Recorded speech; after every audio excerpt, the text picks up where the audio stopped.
रामप्रसाद ने एक बार फिर रोहित से कहा, बेटा, मुझे किसी वृद्धाश्रम में छोड़ दो। मैं तुम्हारे घर जाकर तुम्हें परेशानी नहीं देना चाहता। रोहित ने उनकी तरफ देखा और मुस्कुराते हुए कहा, बाबा, परेशानी तब होती है जब कोई अपना होकर साथ छोड़ दे। किसी बेसहारे इंसान का हाथ पकड़ना परेशानी नहीं, इंसानियत है। रामप्रसाद कुछ नहीं बोले। उनकी आंखों में आंसू थे, लेकिन इस बार उन आंसुओं में सिर्फ दर्द नहीं था, उनमें एक छोटी सी उम्मीद भी थी। रोहित ने दरवाजे पर जाकर आवाज लगाई, निधि, दरवाजा खोलो। कुछ ही सेकंड बाद दरवाजा खुला। सामने रोहित की पत्नी निधि खड़ी थी। उसने रोहित के साथ एक बुजुर्ग को देखा तो हैरान होकर पूछा, ये कौन है? रोहित ने कहा, निधि, ये बाबा हैं। आज बस अड्डे पर बेहोश हो गए थे। मैं इन्हें अस्पताल ले गया था। डॉक्टर ने कहा है कि इन्हें आराम की जरूरत है। निधि ने तुरंत रामप्रसाद की तरफ देखा। उनके चेहरे पर थकान थी, कपड़ों पर धूल लगी थी और आंखों में ऐसा दर्द था जिसे देखकर कोई भी समझ सकता था कि ये बुजुर्ग किसी बड़ी परेशानी से गुजरे हैं। वो बोली, बाबा, बाहर क्यों खड़े हैं? अंदर आइए। रामप्रसाद कुछ पल वहीं खड़े रहे, फिर धीमे कदमों से घर के अंदर आ गए। निधि ने तुरंत उनके लिए पानी लाकर दिया। रामप्रसाद ने गिलास पकड़ते हुए कहा, बेटी, तकलीफ मत करो, मैं थोड़ी देर बैठकर चला जाऊंगा। निधि ने उनकी बात काटते हुए कहा, कहां जाएंगे बाबा, इतनी रात को? रामप्रसाद चुप हो गए।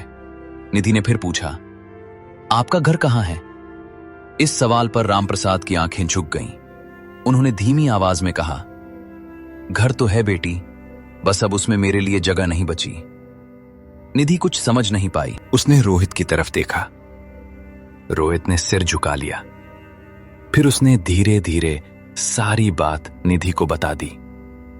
निधि की आंखें नम हो गईं। उसने रामप्रसाद के पास बैठकर कहा, बाबा, अगर आपके अपने घर में आपके लिए जगह नहीं बची तो आज से इस घर में आपकी जगह है। रामप्रसाद ने निधि की तरफ देखा। उन्हें विश्वास ही नहीं हुआ कि एक अनजान लड़की, जिससे उनकी मुलाकात कुछ मिनट पहले हुई थी, वो उन्हें इतना अपनापन दे सकती है। उनकी आंखों से आंसू निकल पड़े।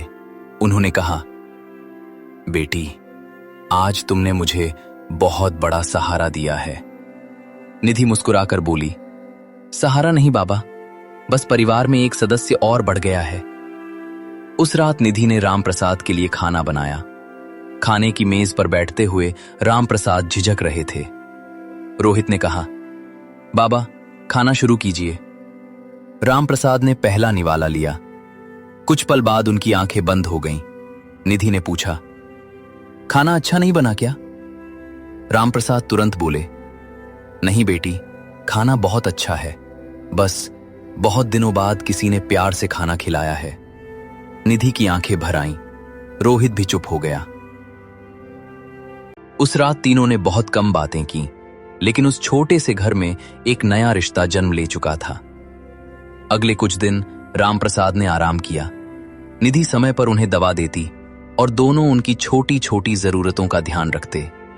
धीरे धीरे रामप्रसाद की तबीयत ठीक होने लगी, लेकिन उनके मन में एक बात हमेशा रहती, मैं कब तक इन लोगों के घर रहूंगा? एक दिन उन्होंने रोहित से कहा, बेटा, अब मैं ठीक हूं, मुझे कोई छोटा मोटा काम मिल जाएगा, मैं अपना खर्च खुद उठा लूंगा। रोहित मुस्कुराया, बाबा, आपने पूरी जिंदगी अपने बच्चों के लिए काम किया है, अब थोड़ा आराम कर लीजिए। रामप्रसाद बोले, आराम करने की आदत नहीं है बेटा, जब तक शरीर साथ देता है इंसान को कुछ अच्छा करते रहना चाहिए। रोहित ने कुछ पल सोचा, फिर उसके चेहरे पर मुस्कान आ गई। उसने पूछा, बाबा, आपको बच्चों से कितना प्यार है? रामप्रसाद की आंखें चमक उठीं। बच्चे तो भगवान का सबसे सुंदर रूप होते हैं बेटा। रोहित ने कहा, तो फिर आप मेरे साथ एक काम करेंगे? रामप्रसाद ने पूछा, क्या? रोहित बोला, मेरे स्कूल के आसपास बहुत से बच्चे हैं। शाम को उन्हें पढ़ने और अच्छी बातें सीखने के लिए कोई जगह नहीं मिलती। आप उन्हें अपनी कहानियां सुनाया कीजिए। रामप्रसाद कुछ पल चुप रहे। फिर उनके चेहरे पर वर्षों बाद एक सच्ची मुस्कान आई। उन्होंने कहा, अगर मेरी जिंदगी के अनुभव किसी बच्चे के काम आ जाएं, तो इससे अच्छी बात मेरे लिए क्या होगी। अगले दिन से शाम के समय मोहल्ले के कुछ बच्चे रोहित के घर के बाहर जमा होने लगे। रामप्रसाद चारपाई पर बैठते और बच्चे उनके आसपास गोल घेरा बनाकर बैठ जाते।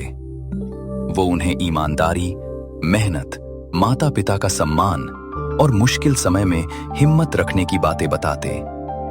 एक छोटी बच्ची ने एक दिन पूछा, दादाजी, क्या अच्छे लोगों के साथ हमेशा अच्छा ही होता है?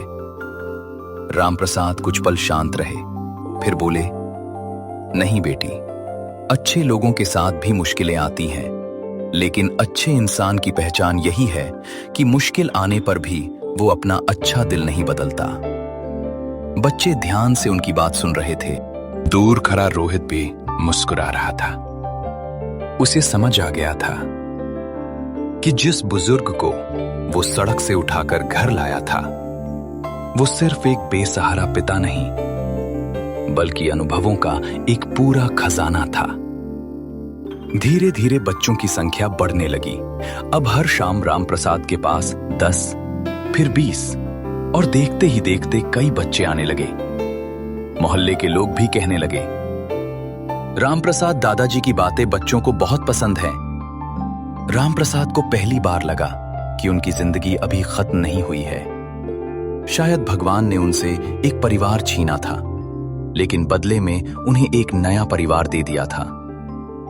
लेकिन कहानी अभी खत्म नहीं हुई थी, क्योंकि एक दिन इसी छोटी सी कहानी की चर्चा रामप्रसाद के पुराने गांव तक पहुंचने वाली थी। और जब यह खबर उनके दोनों बेटों अमित और सुमित तक पहुंचेगी, तो उनके पैरों तले जमीन खिसक जाएगी। आखिर उन्हें ऐसी कौन सी खबर मिलेगी? क्या दोनों बेटों को अपने पिता की याद आएगी, या फिर रामप्रसाद की जिंदगी में आने वाला है एक और बड़ा मोड़? जानिए पार्ट 6 में